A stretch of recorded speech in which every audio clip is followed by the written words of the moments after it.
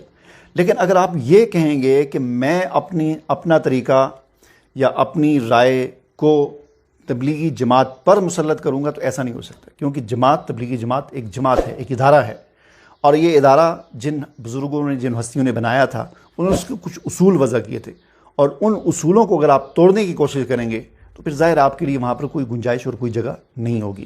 السلام علیکم ورحمۃ اللہ وبرکاتہ۔ یار آج دل کو انتہائی دکھ اور تکلیف ہوا، یقین جان افسوس ہوا، افسوس کے ساتھ یہ ویڈیو بنانا پڑ رہا ہے۔ ہمارے ایک عالم دین شخصیت حضرت مولانا طارق جمیل صاحب کچھ دن پہلے ہمارے مانسرا ہزارہ یونیورسٹی تشریف لائیں، اور پھر جو اسٹوڈنٹ حضرات تھے ان سے ملاقاتیں کی، اس کے بعد پھر بفا میں بڑا اجتماع تھا 24، 25، 26 کو، تو ان کے دل میں یہ تھا کہ چلو بھائی اجتماع کر کے انشاءاللہ واپس چلے جائیں گے، لیکن کچھ افراد یا جو بھی ہے مطلب دینی لحاظ سے تبلیغ سے ہی تعلق رکھنے والے اشخاص علماء حضرات تھے کہ ان کو بڑا تکلیف ہو رہا تھا مولانا صاحب سے، بیان کرنے کے لیے نہ چھوڑا نہ اجتماع کے لیے، مولانا صاحب واپس چلے گئے۔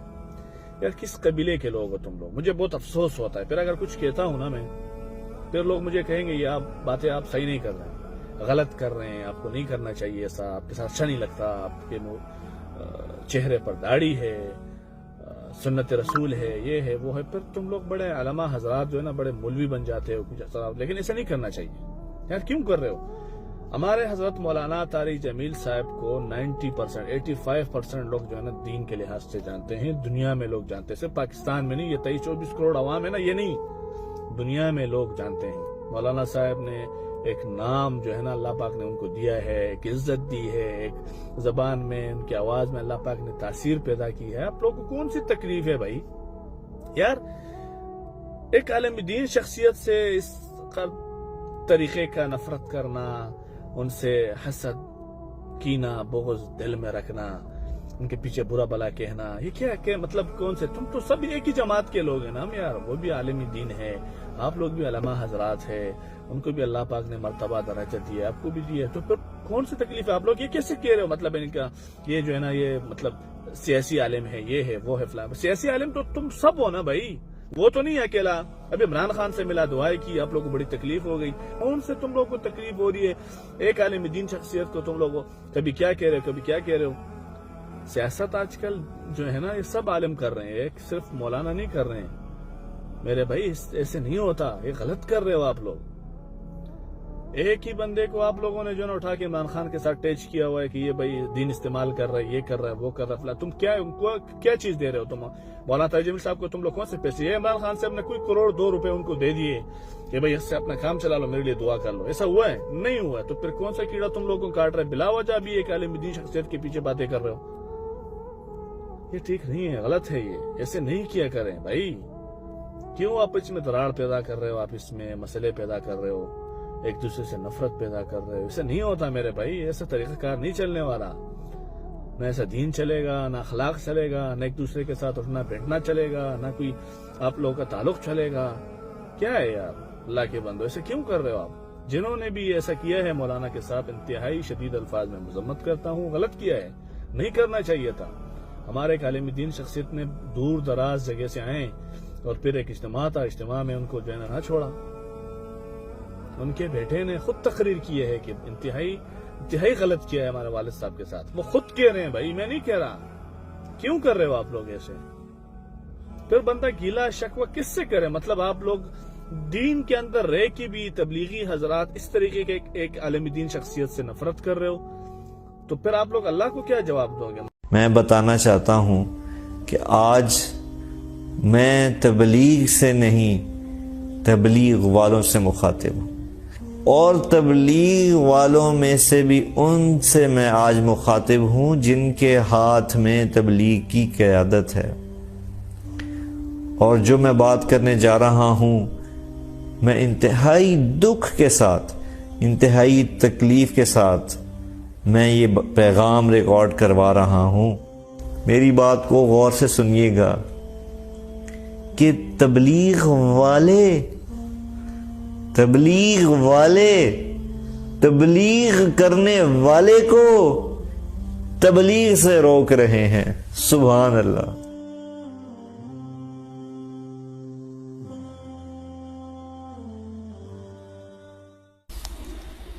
بسم اللہ الرحمن الرحیم، والصلاة والسلام علی نبی الامین وعلی آلہ واصحابہ اجمعین.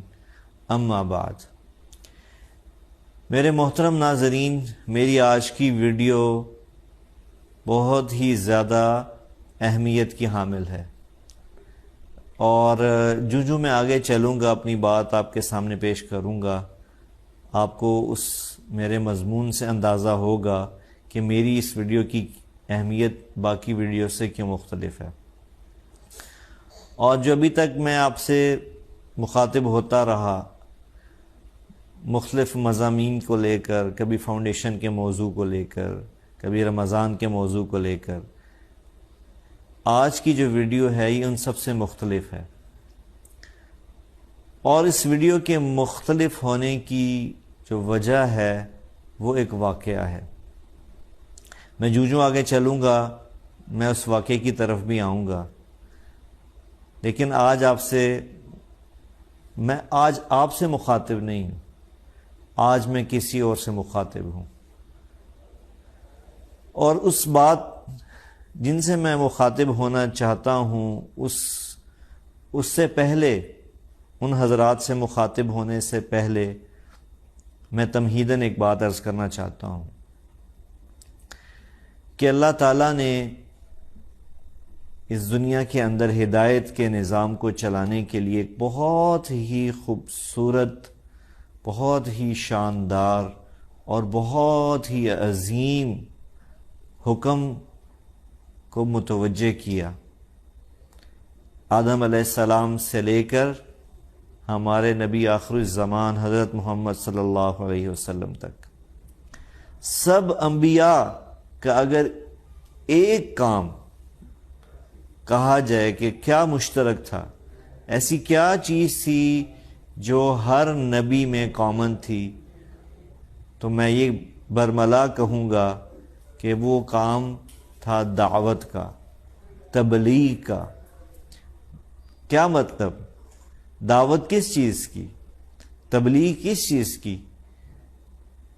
تبلیغ اور دعوت اس چیز کی کہ لوگوں کو اللہ کی طرف بلانا، اور اس وقت کے نبی کی طرف بلانا، اس کی تعلیمات کی طرف بلانا، تاکہ وہ دنیا میں بھی کامیاب ہو جائیں اور آخرت میں بھی کامیاب ہو جائیں۔ گویا کہ اللہ تعالیٰ نے اس دنیا میں سب سے بنیادی عمل جو اپنے نمائندوں سے، جن کو ہم انبیاء کہتے ہیں، جو ان سے اللہ نے کام لیا، اس کام کو تبلیغ کہتے ہیں، اس کام کو دعوت کہتے ہیں، کہ لوگوں کو اللہ کی طرف بلانا۔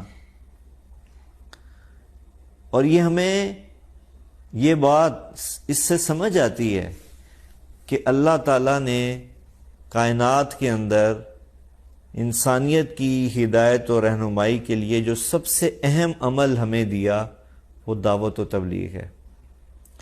تو میرے معزز ناظرین، آج میں جن سے مخاطب ہونا چاہتا ہوں ان کا تعلق بھی اسی دعوت و تبلیغ سے ہے، اور میں تھوڑا سا ماضی میں جانا چاہوں گا تاکہ میں اپنے پیغام کو، اپنے میسج کو، اپنی بات کو زیادہ سے زیادہ واضح کر سکوں۔ دعوت و تبلیغ کا کام آدم علیہ السلام سے چلا، سارے انبیاء سے ہوتے ہوئے نبی آخر الزمان تک پہنچا، اور پھر ہمارے رب نے، ہمارے اللہ نے فیصلہ فرمایا کہ قیامت تک اب کوئی نبی نہیں آئے گا۔ تو سوال ہوا کہ پھر یہ کام کون کرے گا؟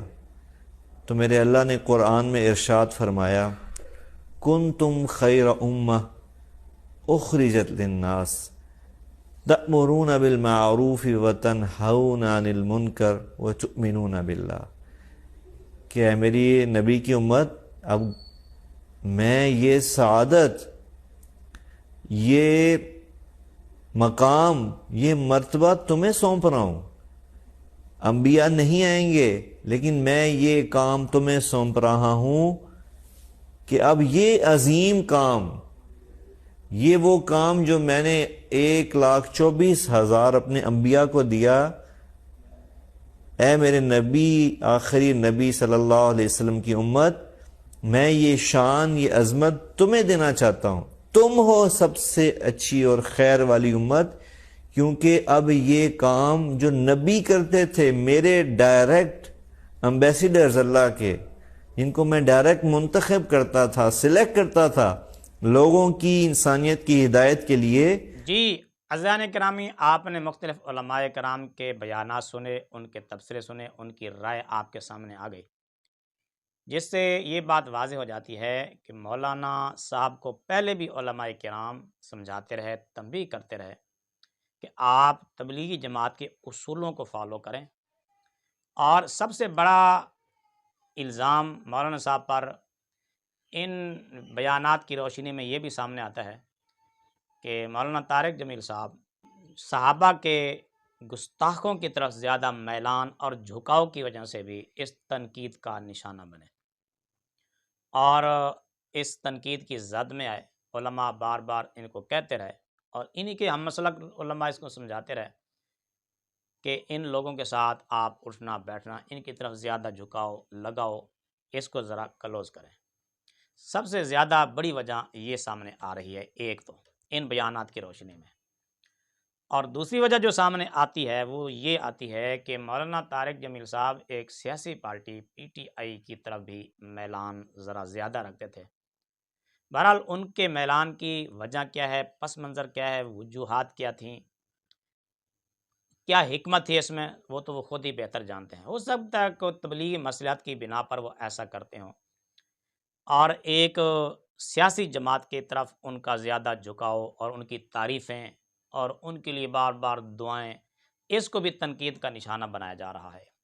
لیکن اس بارے میں نے پہلے بھی کہا تھا کہ اگر کسی سیاسی جماعت کی طرف لگاؤ یا جھکاؤ یا ان کے ساتھ وابستگی اگر تبلیغی مصلحت کی بنا پر ہو، تو میں تو کہتا ہوں اس میں کوئی حرج نہیں ہونا چاہیے کہ سیاسی پارٹیوں کو بھی تبلیغ تو کی جانی چاہیے نا۔ اگر ان کو تبلیغ نہ کی جائے، ان کے قریب اگر نہیں جائیں گے دیندار لوگ، تبلیغ کرنے والے لوگ، ان کو کیسے پتہ چلے گا کہ ہم نے ملک کو کس طرح چلانا ہے، سیاست کیسے کرنی ہے؟ تو اس بات کو بھی بڑا تنقید کا نشانہ بنایا جا رہا ہے۔ بہرحال ان کے اپنے نظریات ہیں، تنقید کرنے والوں کے اپنے نظریات ہیں، اس میں سچا کون ہے، جھوٹا کون ہے، صحیح کون ہے، غلط کون ہے، حقیقت تو اللہ ہی بہتر جانتا ہے۔ بہرحال جو بھی ہوا اچھا نہیں ہوا، اس بات کو میڈیا پر لانے سے پہلے بیٹھ کر اس کو سلجھا دینا چاہیے تھا اور اس کو حل کر لینا چاہیے تھا اس مسئلے کو۔ ادھر مولانا صاحب کی ایک ویڈیو کے بارے میں بھی مختلف تبصرے آ رہے ہیں کہ انہوں نے وہ ویڈیو جان بوجھ کر اپنے واٹس ایپ سے لیک کی اور سوشل میڈیا پر اس کو پھیلایا، اور ساتھ ساتھ یہ بھی کہا کہ اس کو میں پوری دنیا میں پھیلاؤں گا، اور اس میں مختلف طرح تنقید بھی انہوں نے کی اور سخت الفاظ بھی استعمال کیے، اس پر بھی بڑا رد عمل آ رہا ہے، تبصرے آ رہے ہیں۔ اس کی حقیقت کیا ہے وہ بھی اللہ بہتر جانتا ہے۔ بہرحال زیادتی کس کی طرف سے ہے اور کس کی طرف سے نہیں ہے، اب یہاں پر مظلوم کون ہے، یہ حقیقت انشاءاللہ کھل جائے گی ایک نہ ایک دن۔ بہرحال جو بھی ہوا میں پھر بھی یہی کہوں گا کہ اچھا نہیں ہوا۔ تبلیغی جماعت والوں کو بھی اور علماء دیوبند کو بھی اس مسئلے کو بیٹھ کر حل کر لینا چاہیے تھا، بجائے اس کے کہ اس کو میڈیا پر لایا جائے۔ پوری دنیا میں بدنامی ہو رہی ہے تبلیغی جماعت کی، علماء دیوبند کی بھی اور مولانا طارق جمیل صاحب کی بھی۔ بہرحال اچھا نہیں ہوا، ابھی بھی وقت ہے، اس مسئلے کو بیٹھ کر سلجھا دینا چاہیے، حل کر دینا چاہیے۔ اور ادھر مولانا طارق جمیل صاحب کے ایک صاحبزادے مولانا یوسف جمیل صاحب کا بھی بیان آیا ہے ویڈیوز کی صورت میں، وہ بھی یہ کہہ رہے ہیں کہ میرے ابا جان جو ہے کافی عرصے سے، بلکہ انہوں نے ساری زندگی ہی تبلیغ میں گزار دی، اب آخری عمر میں آ کر ان کو یہ صلہ ملا ہے۔ تو ظاہر ہے ایک آدمی اپنی پوری زندگی تبلیغی جماعت کے ساتھ لگائے اور ایک تبلیغ کے نام پر اپنی زندگی لگا دے، آخری وقت میں اس کو یہ صلہ ملے اور اس طرح اس انداز سے اور اس عزت و احترام سے اس کو رخصت کیا جائے، تو یقینی طور پر میرے خیال میں تو جو بھی صاحب دل آدمی ہوگا اس کو دکھ ضرور ہوگا۔ تو بہرحال مولانا صاحب کی طرف سے زیادتی ہے یا ان کے ہم مسلک دوسرے علماء کی طرف سے زیادتی ہے، اس کے بارے میں فی الحال کچھ نہیں کہا جا سکتا۔ یہ وہی لوگ ہی بہتر جانتے ہیں جنہوں نے مولانا صاحب کے بیان پر پابندی لگائی، یا مولانا صاحب نے اپنے ایک آڈیو بیان میں یہ ساری باتیں بتائیں۔ اللہ ہی بہتر جانتا ہے۔ امید ہے کہ یہ مسئلہ انشاءاللہ جلد از جلد حل ہو جائے گا۔